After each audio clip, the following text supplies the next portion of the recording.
Welcome to Chillin' 101. We hope this video helps. In this video, I will explain how to turn on your Infiniti QX60 with your key. First, let's get you inside. You can unlock your doors by pressing the unlock button on your key fob.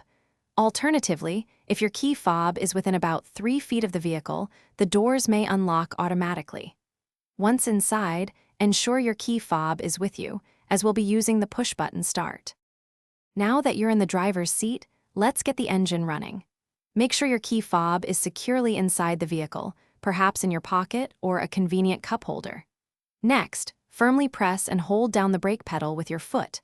While keeping the brake pedal pressed, simply push the engine start/stop button located on your dashboard. Your Infiniti QX60 should now smoothly come to life. What if your key fob battery is running low?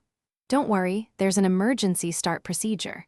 If the vehicle doesn't detect your key fob, try placing it directly into the designated slot, usually found in the center console, or hold it right against the engine start/stop button itself.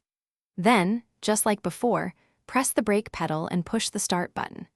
This should allow you to start your QX60 even with a weak key fob battery.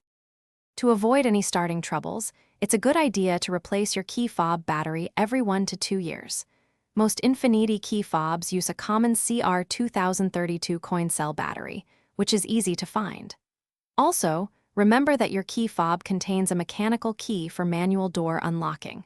Knowing how to access and use this, or keeping a spare battery, can save you from unexpected inconveniences.